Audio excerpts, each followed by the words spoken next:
Well, hello everyone, this is CJ with Cycletron. Today I thought we'd do something a little different.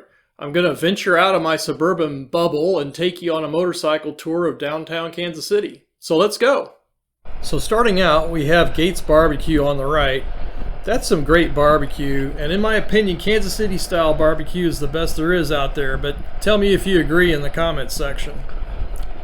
So we're headed north on Main Street toward downtown Kansas City. You can see that there's a lot of construction along this street because they're relocating underground utilities so that they can extend the new electric streetcar line that was restarted in 2016. The original cost was around $100 million and the expansion is going to cost around another $350 million and will be finished in 2024. It is really popular with a lot more people using it than what had originally been anticipated. Here's a graphic of the existing lines in blue and the proposed routes in red and purple.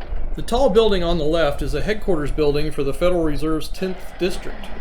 They have a really cool museum there called the Money Museum. They have a stack of $1 million cash on display, and you can buy little bags of shredded money. When they take the old worn out money out of circulation, they'll sell it in the gift shop. You can see the 200-foot plus tall tower off to the left that is part of the Liberty Memorial and Museum. There is a light that projects from the top of the tower at night to represent an eternal flame in remembrance of those who were lost during World War I. They completely upgraded the museum a few years ago, and it's really worth checking out, particularly if you're a history buff or just want to learn more about World War I in general. The tower was completed in 1926, and it's made of reinforced concrete. At that time, a lot of public works structures and buildings were made of concrete because of the corruption associated with Tom Pendergast. He ran the Jackson County Democratic Party during the 1920s and 30s. He had connections with a lot of area construction companies. Kansas City was known as a wide open town back then, with after-hours nightclubs, with liquor and gambling. Now we are coming up to Union Station. This was Kansas City's central passenger railway station from 1901 to 1985. After that it fell in disrepair, and then it was renovated at a cost of over $250 million to serve as a community and events venue. This is where about 800,000 people came to congregate in November 2015 after the Kansas City Royals won the World Series. So now we're headed west on Pershing Road, which is named after General John Pershing. Off to the left is a building that was converted to residential lofts. There have been many of these building conversions in Kansas City during the last 15 years.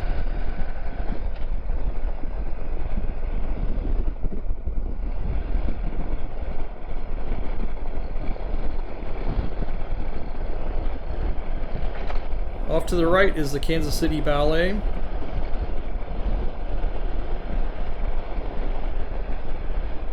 Now we are turning north on Broadway and headed towards the Crossroads Art District, where there are lots of restaurants and restored buildings. There are also a lot of artists who live and work in the area.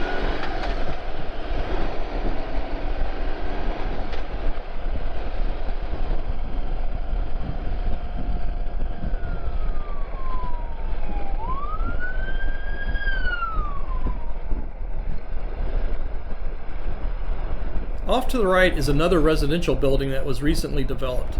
It's called the Windows Loft Building because of the floor-to-ceiling windows in the apartments.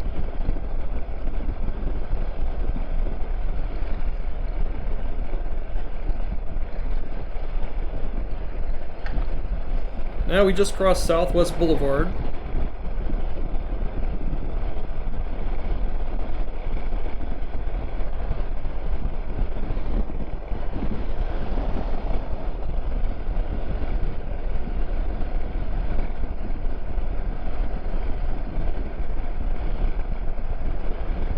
Coming up on the right is Kaufman Performing Arts Center. Ewing Kaufman's daughter, Julia, was instrumental in its development. It cost over $400 million and was done with no taxpayer dollars. It opened in 2011. Ewing Kaufman was the founding owner of the Kansas City Royals, which formed in 1969 as an expansion team. He made his fortune from his pharmaceutical company, Marion Labs, named after his wife, before it merged with Merrill Pharmaceuticals in 1989. He and his family did a lot for Kansas City. He also arranged a succession plan for the Kansas City Royals to keep them in this city. Bartle Hall Convention Center was built in the 1970s and expanded in the 1990s. And it's named after H. Roe Bartle, who was mayor of Kansas City from the late 1950s to the early 1960s.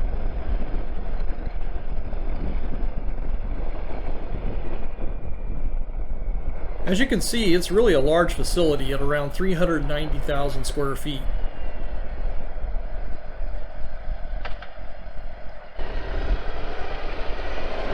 They have a lot of events here, like the annual auto show. I used to take my kids to that show when they were little, but I quit going because it always gave us the fever to get a new vehicle.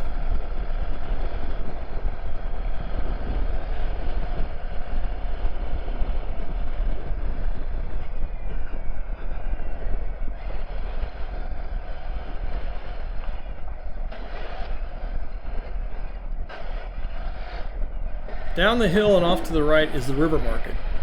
This area used to be a big farmer's market. They've revived it for the weekends mostly now, and there are several restaurants in the area. There is also a museum for the recovered steamboat Arabia that went down in the Missouri River in 1856. A couple of brothers and their friend in the 1980s discovered the wreck. They recovered a lot of commercial and household goods from that wreck to fill the museum, so it's really an interesting time capsule for the mid-19th century. We're approaching a bridge over the Missouri River that was named after Buck O'Neil. He was first baseman and manager with the Kansas City Monarchs baseball team. He was instrumental in the formation of the Negro Leagues Baseball Museum in Kansas City, located in the 18th and Vine District. A few years ago, they renamed the US 169 Bridge, or Broadway Bridge, over the Missouri River in his honor. The bridge is currently being replaced with a new parallel bridge, which is why you see the construction cranes off to the left-hand side. The new bridge should be finished sometime in 2024 at a cost of $220 million.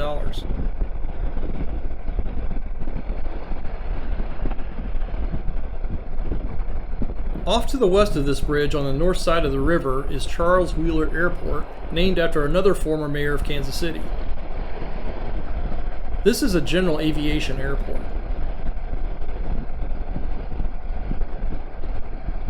Okay, so we just did a loop from Highway 169 to Highway 9. There wasn't anything particularly noteworthy on that stretch, so I didn't show the footage. Now we are going south on Highway 9, coming into downtown Kansas City, having just crossed the Missouri River.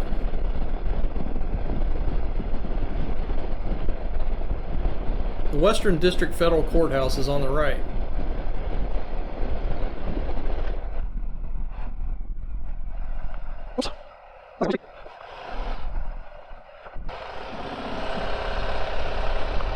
Now we are cruising on 7th Street and will be heading south after we turn back onto Main Street and back through the financial district that has some of the tallest buildings in Kansas City.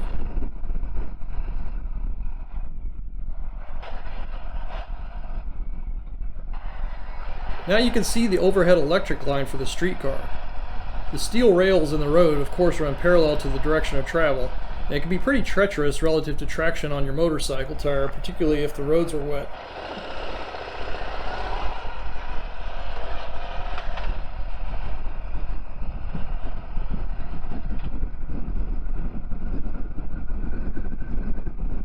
Now we are going through what was known as the financial district of Kansas City.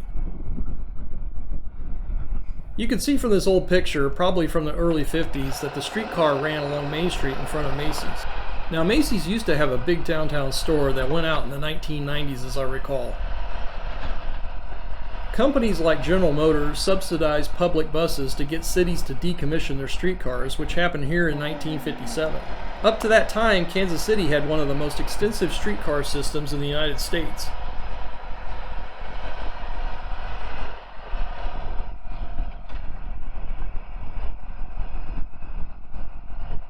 More than 50 years after ripping out all the streetcar lines, they are now spending a lot of money and effort to reestablish streetcars along just a fraction of the old routes.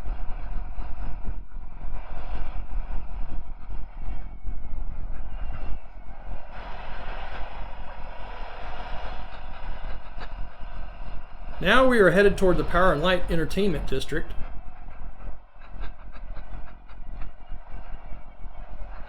The city partnered with developers to tear down a lot of old and abandoned or underutilized buildings to create this entertainment complex, which opened in 2007. This is the location of the downtown indoor arena. They were hoping to get a national basketball or hockey team in the arena, but that's not happened yet, so instead it's just used mostly for concerts.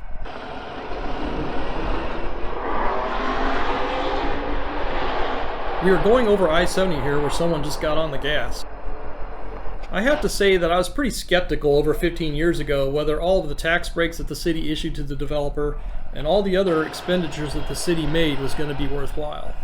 But the area certainly has been revitalized, with a lot of young and old people moving back to downtown Kansas City from the suburbs. This is a bit of reversal from the exodus which occurred in most major U.S. downtown areas to the suburbs, which accelerated in the 1950s and early 60s with the development of the interstate highway system.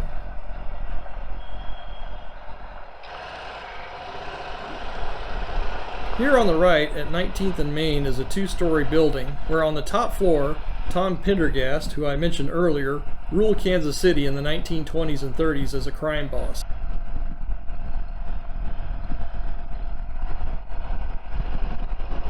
So here we are headed back to where we started this video, towards Main Street and Pershing Road, and we're passing the streetcar which is on our right.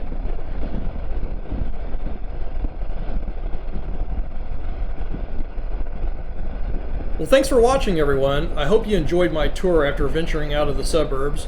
Please let me know your thoughts in the comments section. Also, if you like this content, please subscribe to this channel if you haven't done so already. Thanks a lot!